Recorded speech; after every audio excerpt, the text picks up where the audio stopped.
how can I minimize, or even better, actually, completely get rid of these situations where I feel this, I completely lose control? We have to understand that it just happened. We didn't do it. It just happened. Our only problem that you have to take care of is in the now. What kind of, I mean, something has happened in the past. I didn't do it. It's not different from, let's say, someone being sick or having had an accident. This person has been injured. What can I do? You know, so perhaps there is something you can do to fix this thing, but it's in the now, right? Accept responsibility, do something, right? And you'll be surprised, you know, often by the answer you get, you know. And we are never immune to this type of things. It happens to me.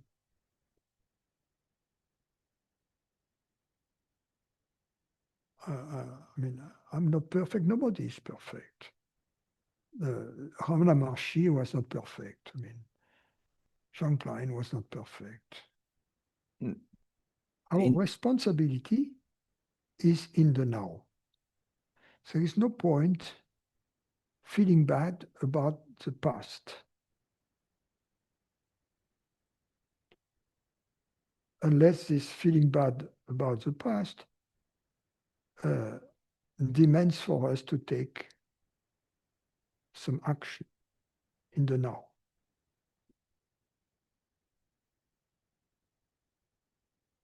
In this moment, when, say, the message appears,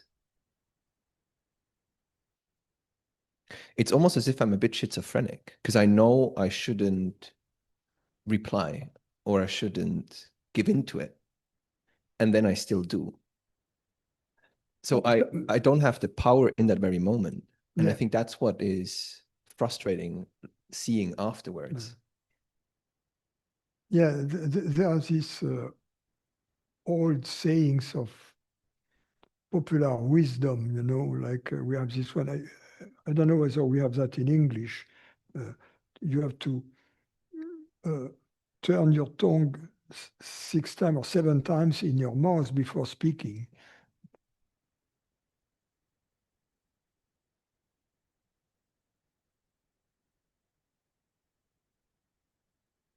Or before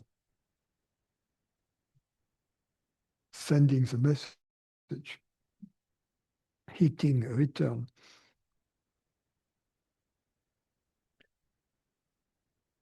One question, will these, in your own experience, do these instances of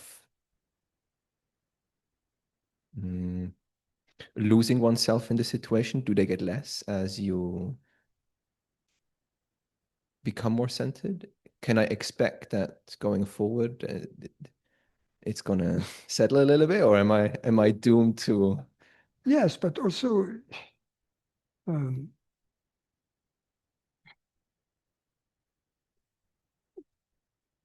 don't see that as big deal, as important. Cut yourself some slack, you know, give yourself some. Things are meant to happen, they happen. There is no doer. If you identify with a doer, it will repeat itself again and again and again, up until we understand it was meant to happen, that's it. What can I do to fix it now? That's my responsibility now, yes.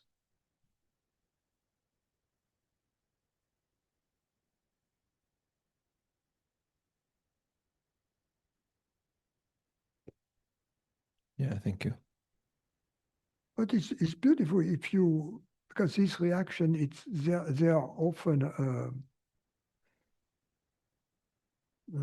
a relapse into ignorance, you know. It's like, oh, did he dare say that to me or dare do that to me? You see, me is in the he or she and me. You know, that's the ping pong.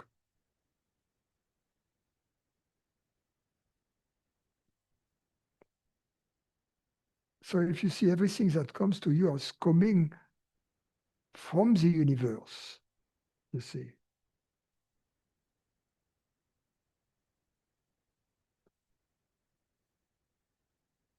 Our problem is the mind, which has this extraordinary ability to detect something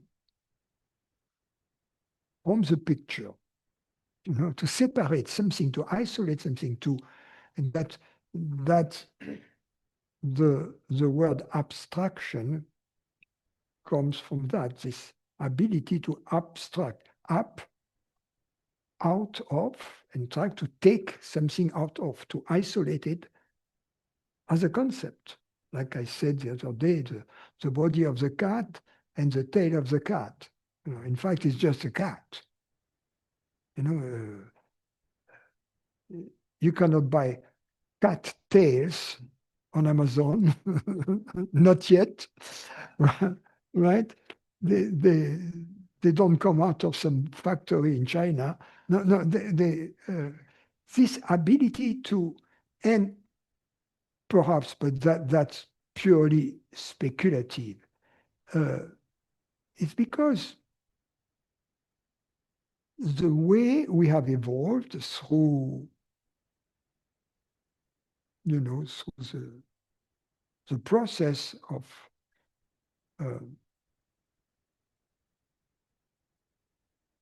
the way we have evolved is not to make us more able to see and understand reality. The way the evolution has worked is to perpetuate the species and perpetuate the individual. So there are predators. And we have this ability to detect, I could say, a signal out of the noise. You see, to detect, let's say, there is a background, and then there is a tiger, right? Moving against the background. And we have this ability to zero in on that which is moving, because it's a potential danger, a snake, a predator.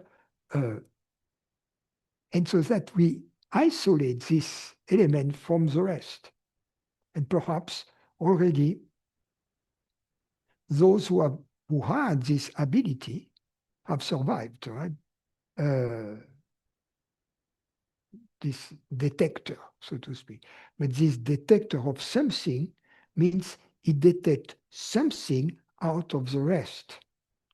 So it's kind of a dualizing process, you see, to separate, isolate, abstract, and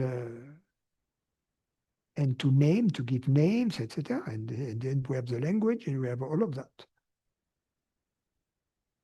But at the same time, we lose this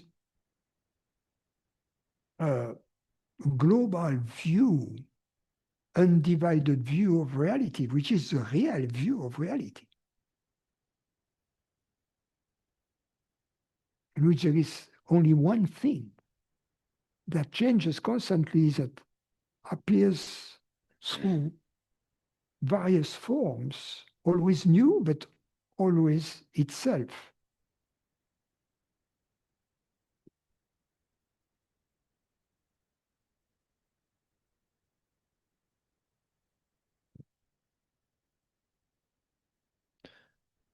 So just to round this off, am I understanding you correctly in hearing that there's like certain patterns that I have that are very much Carlo, and I don't fully like them. And I've been trying to get rid of them for now 35 years, and they're still here.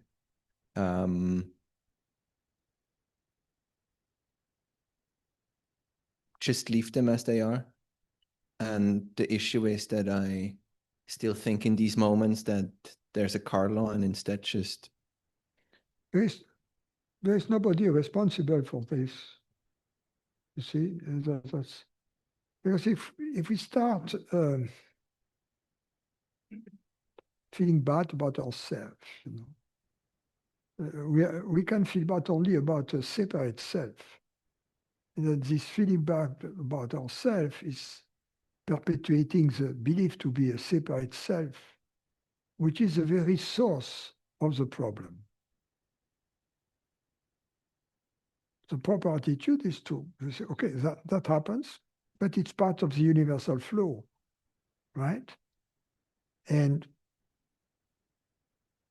I have to go back to the flow, and knowing the flow, what is there an action which is consistent with the flow that I can take to fix the problem? An action which is consistent with the flow is an action which is consistent with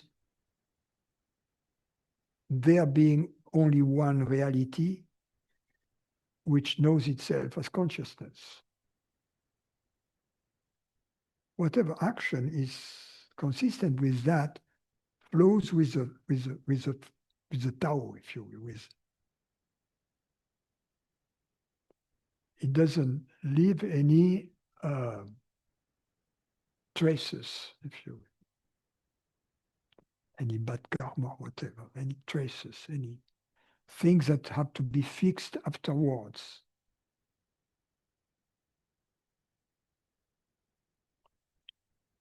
That are left over, like something that we know we should do it, but we postpone it, we postpone it, we postpone it. So it's...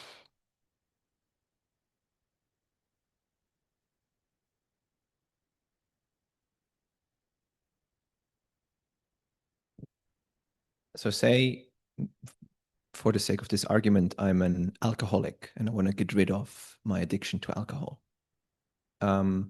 You say, instead of trying to get rid of the addiction and constantly counting mentally the hours or the days that I'm sober, just forget about it. And when there a bottle of vodka appears in front of you, do what is right in the moment. And if in the moment I do grab it, then so be it. And then just carry on. Well, ignorance is an addiction, but it's not a chemical addiction. So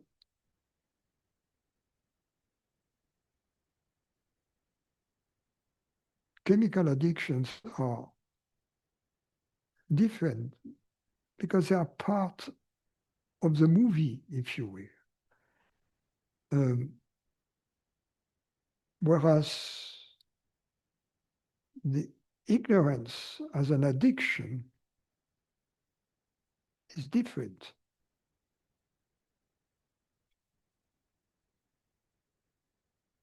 It comes from freedom. So sometimes an addiction is started by ignorance. Often, not always. Not always. Sometimes it's a desire to explore things.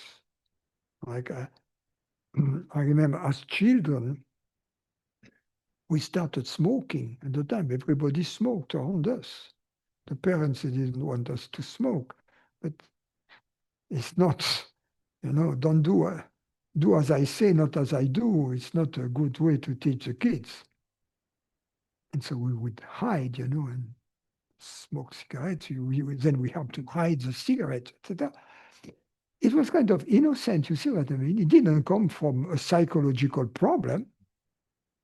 it came more from a child exploring the world. I mean, if the adults are doing this, there must be something to it, right? So it was kind of innocent. It's not like it didn't come from psychological addiction, but then it can generate a physical or chemical addiction. So to get rid of chemical addiction is a different story, where we have to seek help. It requires strength, it requires discipline, etc. It requires, but first of all, it requires to be free from the psychological problem that triggered the addiction in the first place, if the origin of it was psychological. Right? So we have to, otherwise you cure someone from smoking and the next moment he's into cocaine. So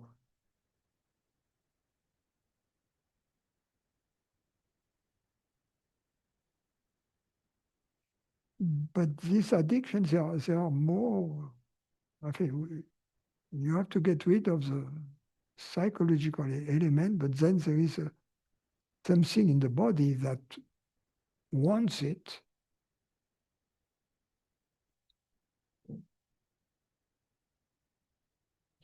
And the psychological element is always the belief to be a separate self. Yeah, and the body is kind of can be trained in a good way and also in a bad way. If the body has been trained to overeating, for instance, then it has to be untrained, and it's a form of chemical addiction in a sense, of physical addiction, physiological addiction, not just psychological. So even if one is free from the sense of lack that takes us to ingest more food than what is normally required by the body, once the body has been trained into the habit to ingesting this huge amount of food, somehow the body needs it and it requires a strength and determination to liberate the body from that, and perhaps also some medical, I don't know, not an expert.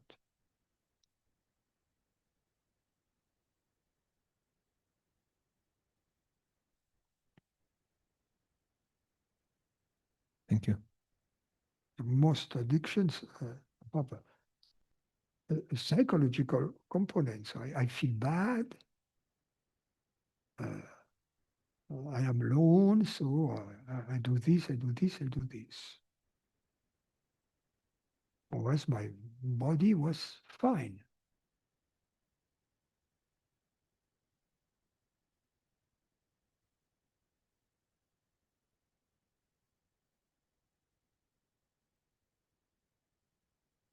And perhaps if we have a chemical addiction, and if we would take only the amount of the poison which is required by the body, and stop right there, gradually the body will go back to balance, you see? Let's take an example. You are addicted to smoking, right? And you feel I need to smoke, you have the cigarette. And perhaps you take 2 draws or whatever you call it, and then you feel satisfied. But by habit or because of psychological, you are going to smoke the entire cigarette. In this way, perpetuating the chemical addiction. If you had thrown away the cigarette as soon as you felt, okay, I had my dose, I had my fix, I'm good, then the next day, perhaps the body, instead of requiring 3 times, would require only twice. You see? And then gradually you could stop.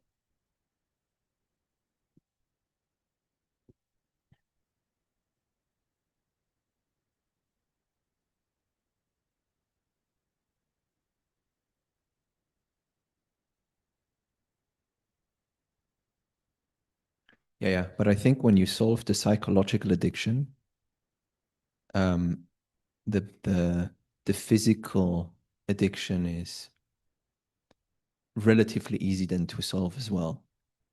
No. No? Okay. I think it depends on the nature, but for instance, with tobacco, from my own experience, it was very difficult. You've talked before about, the identity of the sat and chit aspect of reality. And I think like logically that makes a lot of sense to me. And I feel like I understand the argument. But then there's a third aspect, right? Which is ananda. And I don't feel like that follows from like the logic at all. Like I understand the logic that there is only one reality, right? If I break things down to the most basics, I can say I am present and I'm aware. And that's almost undeniable. It is undeniable.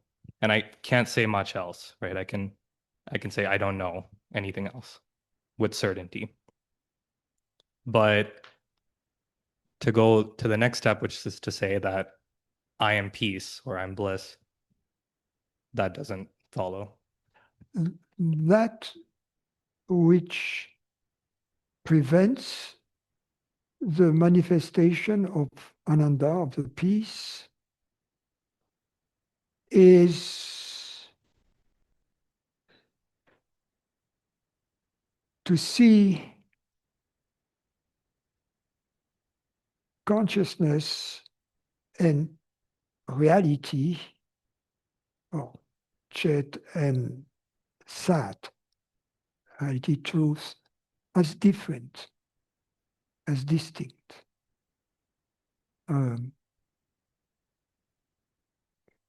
The fundamental equation of advaita is chit equals sat. So if that is consciousness and reality, as long as they are different, the rest doesn't. So here, and then you have sat, chit, ananda, nama, rupa. Yeah, it's this to see consciousness or Atman different from Brahman, to see ourself as different from the self of all beings. There are many ways to formulate that, but it's a thing. The dissolution of the separation. It's not the dissolution of the self, that's often misunderstood, Like we have to destroy the current self, at which point it will be replaced by a brand new one, much better, made in Germany, a new model.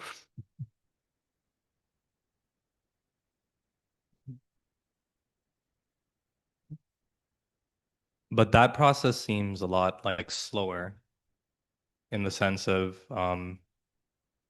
so dissolving the sense of separation happens at many levels, right? It's my level of first, dissolving the separation between me and the space and these objects in the space, and then adopting a welcoming attitude to my feelings, for example, Yeah. by dissolving that separation. That's not as this like sat chit connection, which is I don't know, that felt to me, it felt like that was much easier to understand or to get. And I don't really have doubts about that anymore. Whereas yeah, this process of like dissolution or integration, well, Yeah. it's more of a process. Yeah, it requires, it's a process, but it's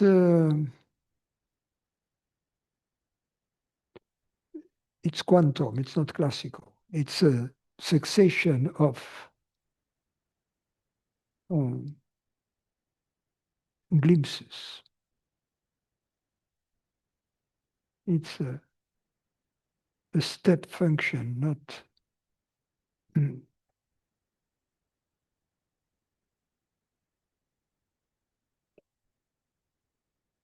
every glimpse kind of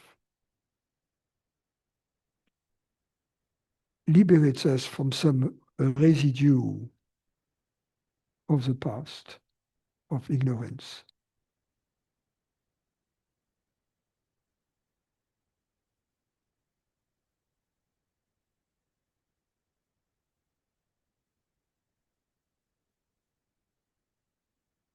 So in hindsight, of course, we can say there is the impression of a continuous progression, evolution, but in fact it's incremental.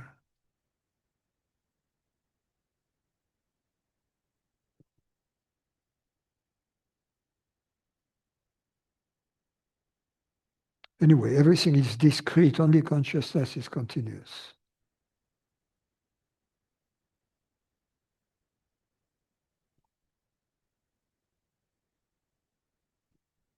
Is there a point at which you feel, yeah, I'm baked, I'm like fully baked?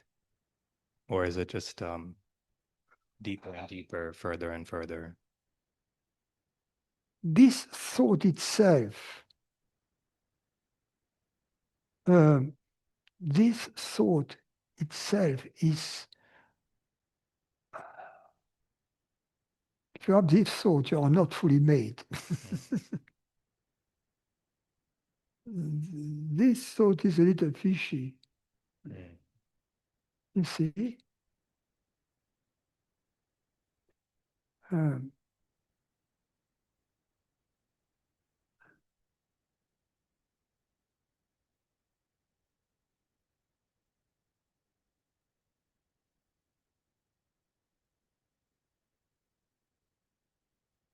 but there's definitely a moment when you can say, I'm at peace.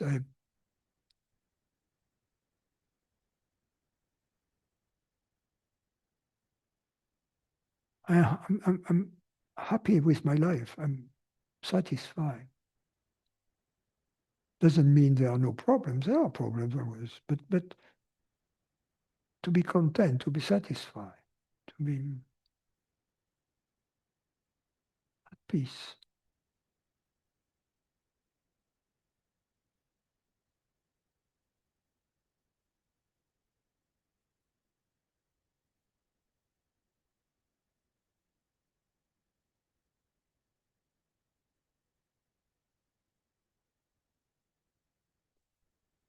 It's a little bit like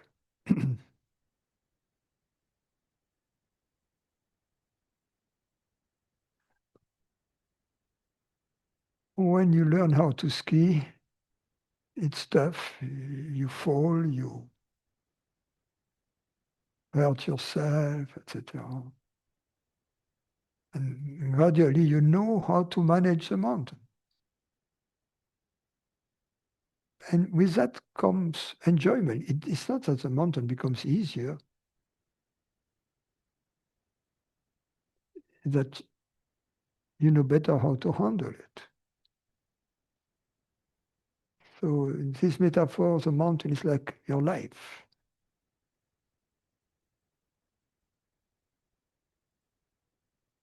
So you don't fall as often. When you fall, hopefully you doesn't hurt as much.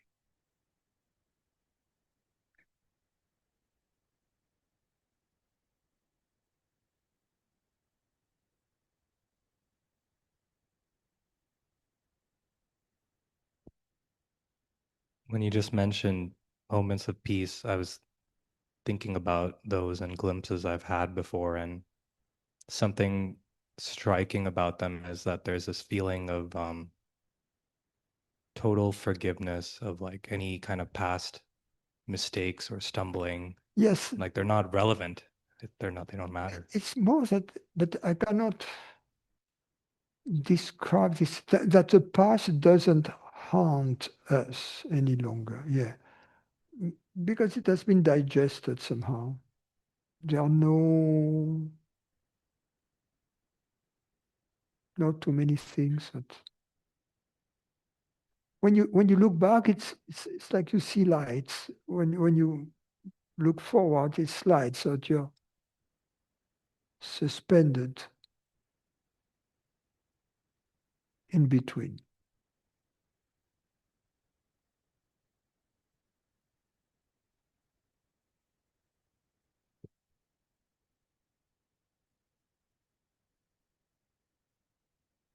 It's like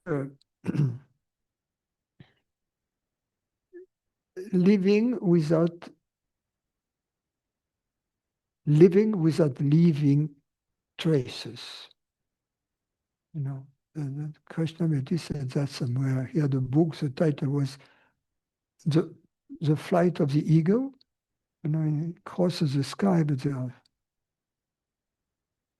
no traces. The sky opens and closes behind, and so that's living without karma, without adding karma. That's the right action. That's a technique of skiing properly or flying properly, living one's life properly. And if you make a mistake, you try to fix it the best you can. I know that no sensation tells me anything about what I am. So the habit of practicing living with that awareness, the habit of practicing living with these thoughts aren't mine. These, you know, it seems like that's starting to make sense to me, instead of, well, living in the past and mulling over the past and ruminating about the past. That's not useful. Yeah. I think the glimpse is important, is crucial. But also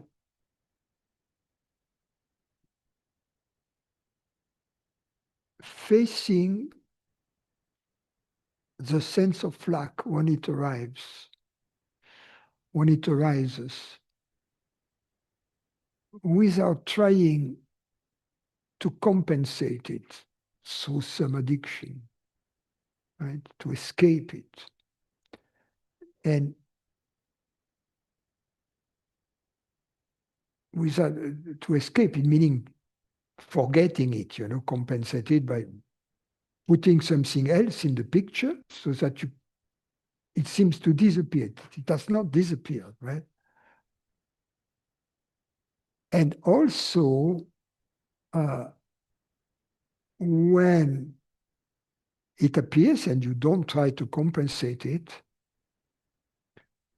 not to try to kill it, not to try to find a strategy, the goal of which is to kill it. And that's the razor's edge, you know, because it's hot there. It's not comfortable. And can we take this discomfort? That's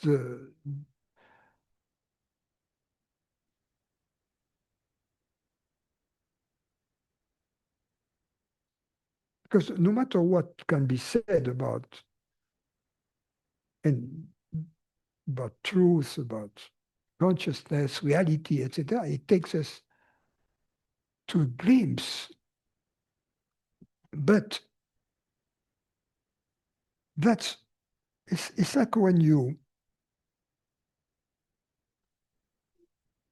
they drill a tunnel through the Alps, there are two teams, they start from both sides and they meet somewhere, you see? So in this metaphor, it's like one side is the glimpse, you know, the understanding what am I, reality, etc.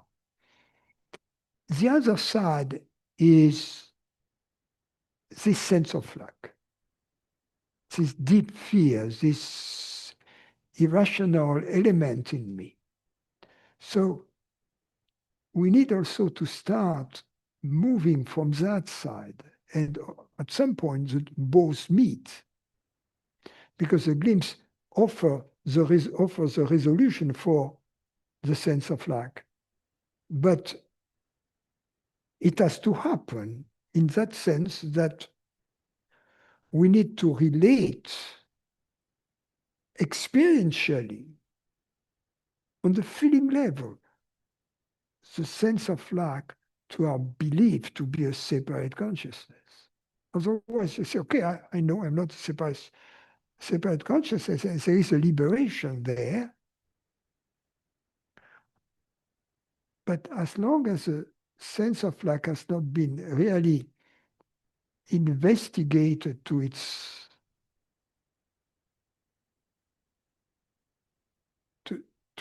deepest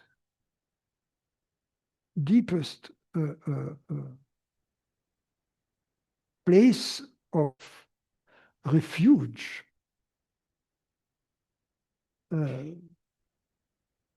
this connection between the sense of doom in our lives, this sense of that something is inherently wrong, has not been connected to the solution.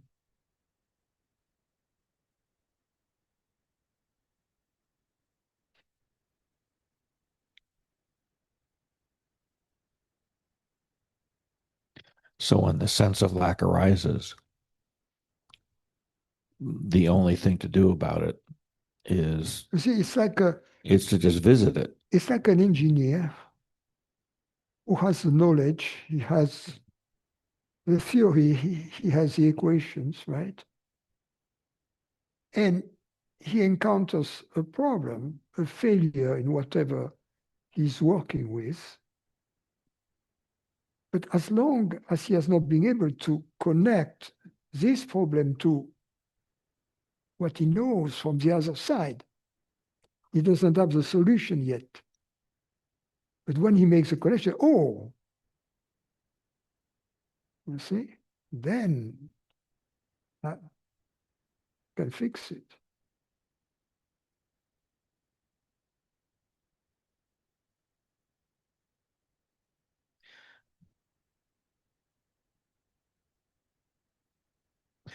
And that requires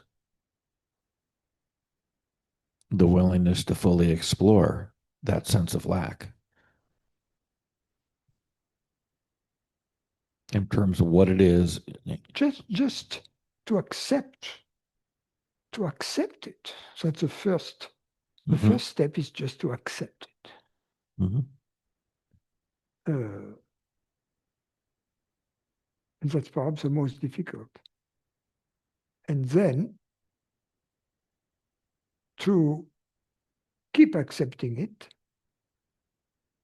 even if it is telling you, I'm going to kill you.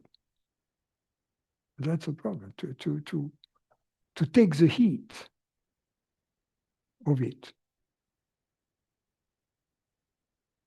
Even if it gets extremely hot, you have to allow for this sense of lack to burn all the way.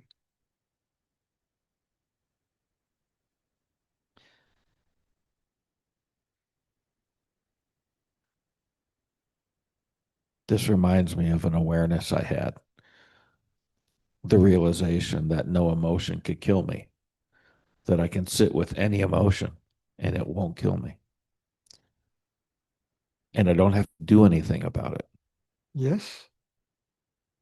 So emotions are one thing, and they are part of the category of feelings. And it depends what we call emotion, but the sense of lack corresponds to a wide array of feelings and emotions. Yeah. And as I said, it's like when you walk on the beach sometime and there is a seaweed, an algae that long that comes out of the water, right? And then you start pulling on it, and then there is a full underwater tree that comes, endlessly, and that which was visible was just like the tail of the cat in green, right? And often the sense of lack is this little thing, you see, that But if you allow for it to come, then the entire enchilada comes out, and that's when you need to take the heat all the way. You need to acquire this confidence with you that you can take the heat, you see, without doing anything, without compensating, without doing this, doing that, without strategizing. No, just the good old-fashioned heat.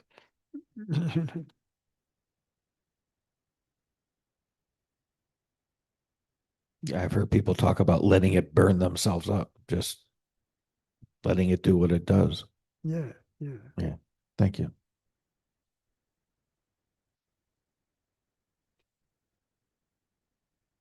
Because the moment we accept it fully, it's not as terrible as it seemed to be in the first place.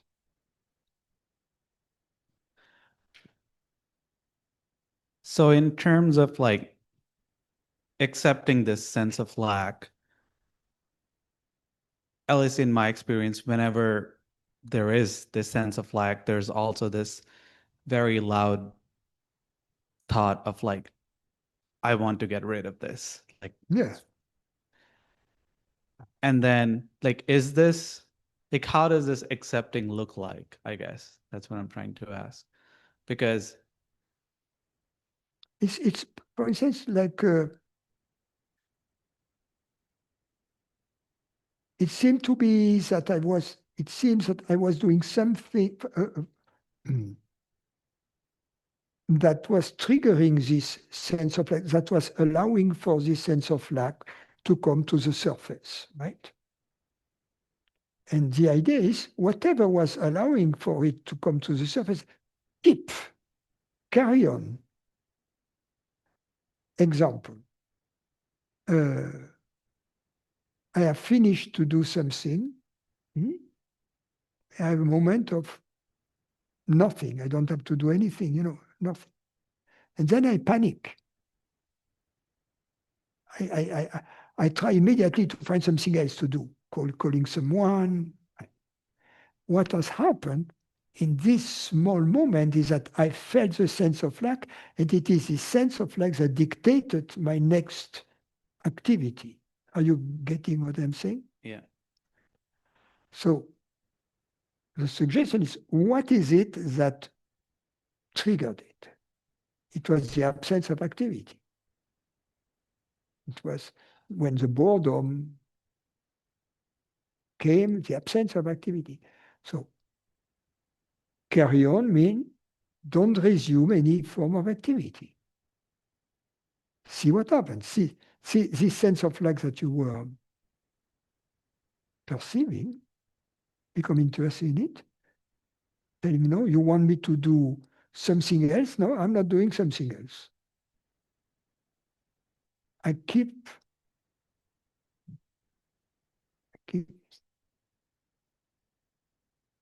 stay inactive. And then you see whatever happens. And then what do you do when, so like I keep doing this activity that was arising this sense of lack. I noticed the sense of lack. I noticed this loud thought that I want to get rid of this sense of lack. Then I also notice the other thought, which is that now I'm trying to do this activity to bring the sense of lack so that I can just get rid of it. Which No, that's a wrong thing. You don't do an activity in order to get rid of the sense of lack. You want to allow for the sense of lack to live. You don't want to kill it. Quite the opposite. But isn't that the end goal? Like we want to either overcome, like we want to get to a point where the sense of lack either disappears or does not cause suffering. But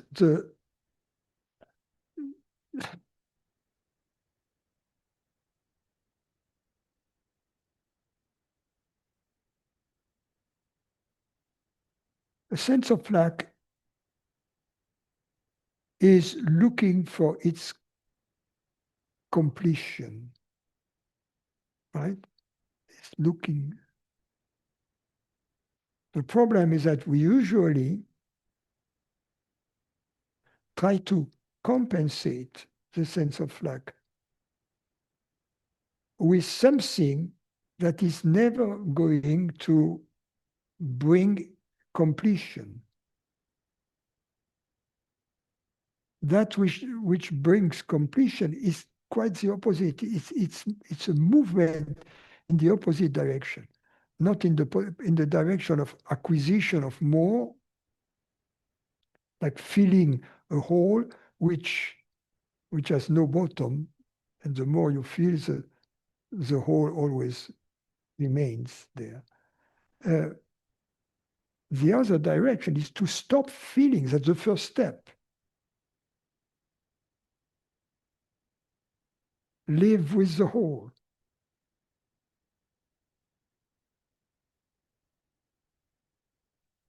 Accept the whole, explore the whole.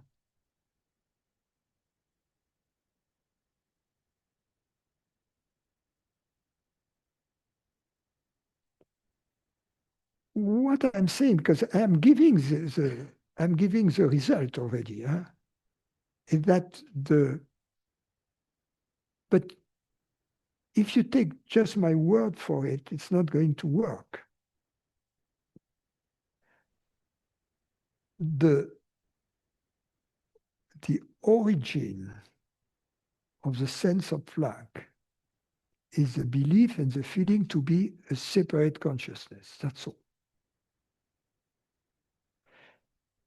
If this belief or feeling wasn't there, the sense of lack wouldn't be there either. Because that's its origin. So by investigating consciousness, etc., we are digging the tunnel from this side of the mountain, right? But the sense of lack is manifesting here.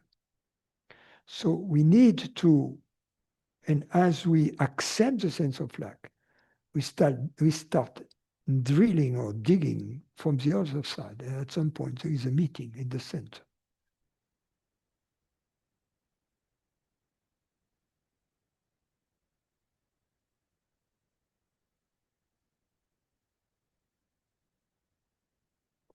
I am not saying that because, you see,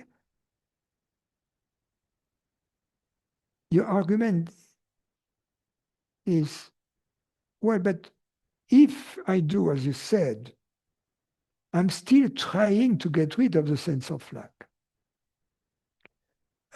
No, that's not what I'm suggesting. I'm suggesting to be interested in the sense of lack instead of abruptly trying to dismiss it.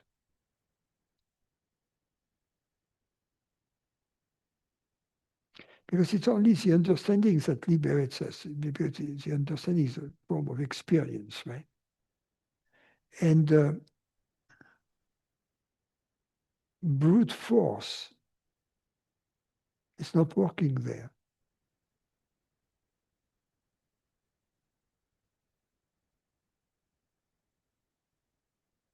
My teacher used to say, if you want to understand how a fine Swiss watch works, you don't want to use a hammer.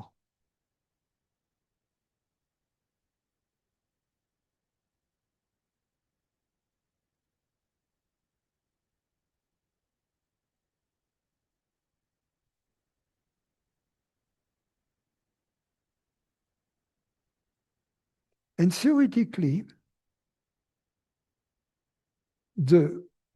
what I have said, that every time we experience a sense of lack, it is related to our belief to be a separate consciousness. And that we can also verify that every time we experience a psychological suffering that can be formulated, right? That can be formulated. We are sad because there is a breakup. We are sad because somebody has been disloyal to us. We are sad for whatever, right? And we can understand that this sadness or this psychological suffering is predicated upon the belief that we are a separate person to whom something has been done, right? If it is not the case, there is no psychological suffering. In the case of the sense of lack, there might be also other forms that are more irrational, that cannot be necessarily formulated in words.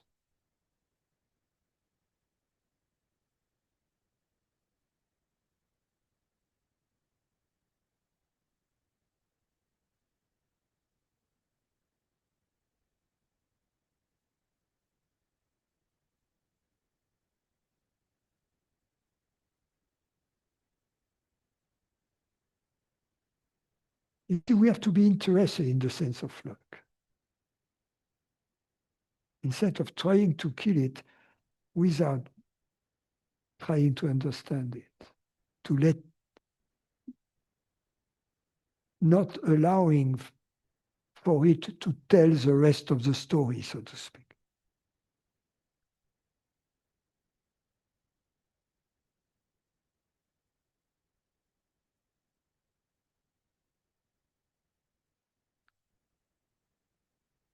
I guess logically still, like you gave that kind of like showed how sense of like is here, our belief is over here, and we are essentially trying to converge at a point where the problem is essentially meeting the solution. No, what I'm saying is different. You are trying to have a model of what I'm saying. And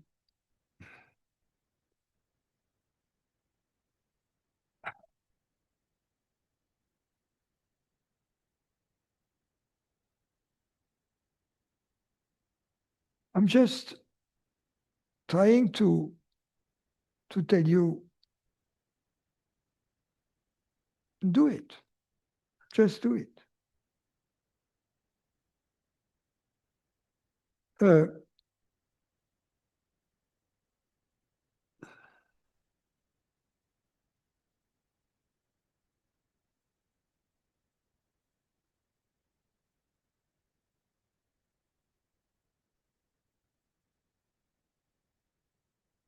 Every undertaking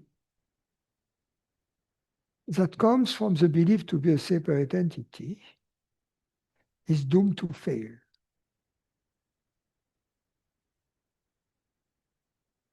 But it is not true of any undertaking that doesn't come from this belief to be separate.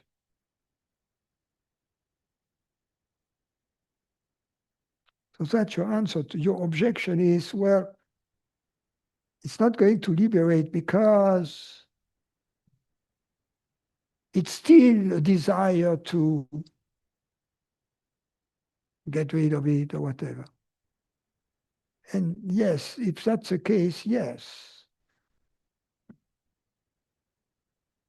But if the desire comes from the truth, in other words, is to see the truth of the matter, it's different because this desire doesn't come from the desire to kill the sense of lack, but to understand who is having the sense of lack.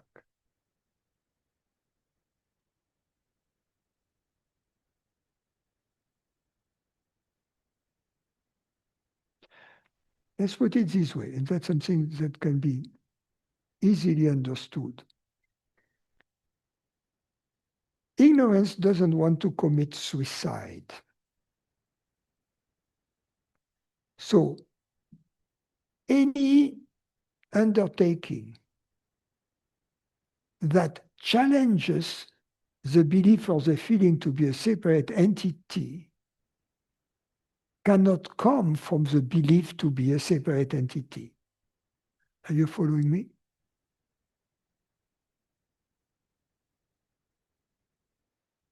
Because if I believe to be a separate entity, I'm not challenging my belief. In order to be able to challenge my belief, I need to be a little bit outside of the belief.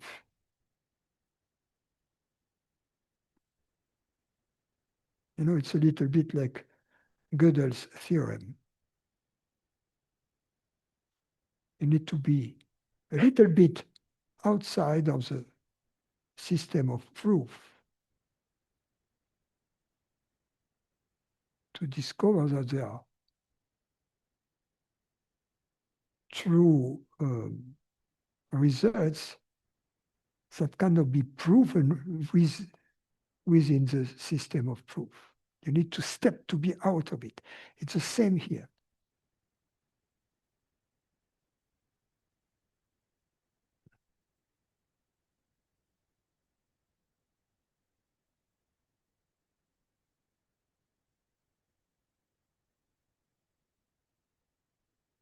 Thank you. I'll have to think more about it a little bit.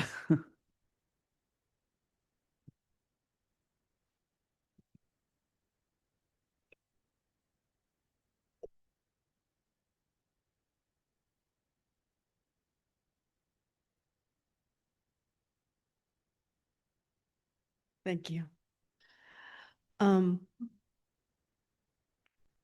Along those lines of a sense of lack, I don't know how to word this, but I get the whole part about the suffering and the separation and all of that. If I suffer, or I guess there's no answer to this. If you see somebody that suffers from a sense of lack, there's nothing one can do about it, huh? There's not much that we can do. No, because they have to step out of themselves to be able to see it. We have to accept that people have to go through their own path. We cannot pull the plants to make them grow faster. Even our children, even people who are dear to us, you know, we have to accept that.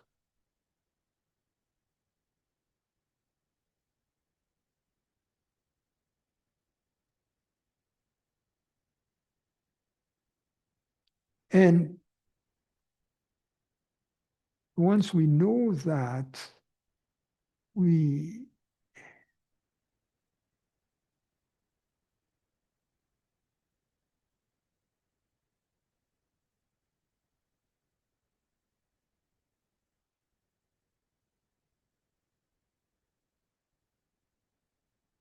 love works at all levels of maturity.